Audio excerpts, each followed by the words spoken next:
Akhirnya setelah 2 minggu, rumah bambuku yang ada di Bogor selesai juga di geng. Selesai rumah bambu ini tuh hari Sabtu, sekalian bayar tukang dan sekalian kita nginep di sini buat beres-beres. Aku di sini tuh dibantu sama adikku dan suaminya buat beres-beres rumah. Karena di kamar mandi masih banyak sisa semen, jadi langsung aku gosok biar kinclong. Lantai rumah selesai disapu dan dipel. Lanjut tinggal kita angkutin barang-barang yang ada di mobil. By the way, aku beli tanah ini tuh awal tahun 2024. Awalnya aku nyari tanah di daerah Cikarang, tapi nggak ada yang cocok dan harganya itu di atas 1 juta per meter. Lagi lihat-lihat di marketplace, tiba-tiba nemu lokasi ini nih. Lebih tertariknya karena di bawah udah ada penginapannya gitu. Aku beli di harga per meternya 175.000.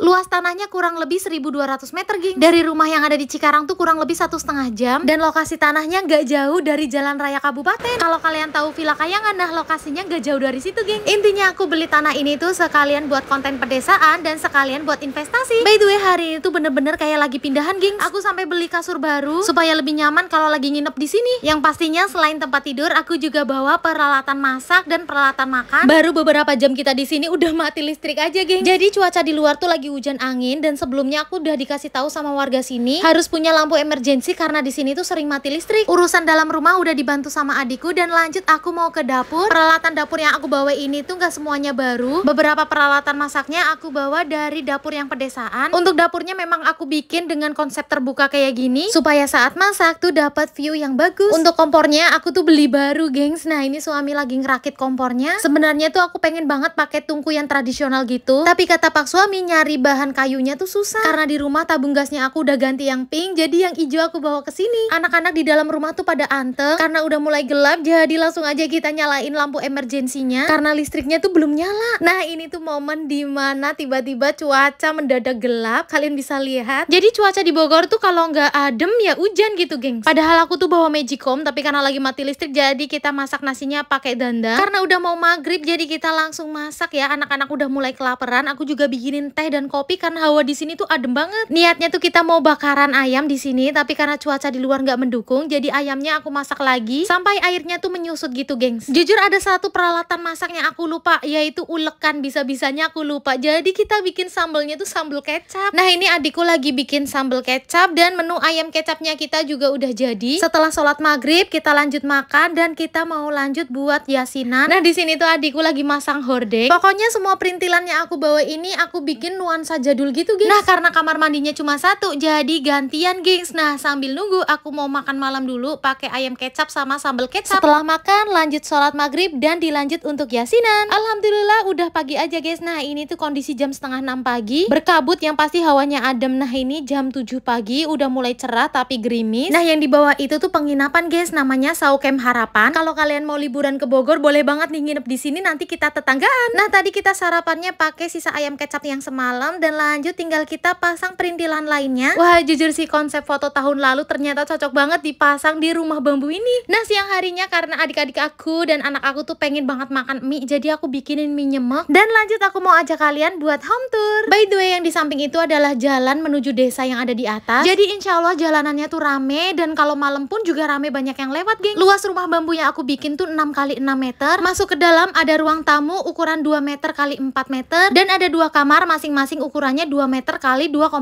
meter. Di sini untuk pintunya aku request pakai kayu mahoni dan untuk atapnya juga aku request pakai multi roof gitu. Lantainya juga aku pakein keramik supaya kalau ada hewan-hewan gitu tuh kelihatan. Nah, ini kamar yang kedua, kamar khusus tamu. Jadi kalau ada tamu atau keluarga datang tidurnya di situ, gengs. Untuk bikin rumah bambu ukuran 6 kali 6 ini tuh totalnya aku menghabiskan 44 juta. Untuk nama pengrajinnya ini ya, guys, Hari Bambu. Untuk dinding bambunya ini juga double ya, geng. Jadi kalau hujan angin insya Allah nggak rembes gitu. Dan untuk pengerjaan seperti kamar mandi, sumur, septic tank, membuat meja dapur, keramik, pondasi rumah, aku pakai tenaga dari warga sini. Jadi total semua yang aku habiskan untuk bikin rumah ini dari listrik, bikin toren, bikin sumur itu totalnya 75 juta. Lanjut ini untuk terasnya ukurannya 1,5 kali 6 meter. Nah, untuk bagian sampingnya ada dapur yang luasnya 2 meter kali 4,5 meter. Dapur dan sebelah sana tuh ruang makan, gengs. Jadi kita makannya konsepnya terbuka dan viewnya langsung pemandangan sawah. By the way, rumah bambu ini nggak aku sewain, jadi aku pakai sendiri untuk liburan bareng anak atau liburan keluarga. Dan sekalian aku bikin video untuk konsep pedesaannya, gengs. Jangan lupa follow akun pedesaanku ya, guys, sama subscribe channel YouTube aku. Nah, untuk peralatan dapurnya nanti kalau kita pulang kita masukin ke dalam rumah. Nah, untuk kebun yang ada di bawah rumah itu juga udah aku tanemin. Ada cabai hijau yang kemarin aku habis panen, ada sawi, terong, dan ubi. Oke semua, sekian dulu video hari ini ya. Sampai jumpa di video rumah bambu berikutnya. Bye-bye!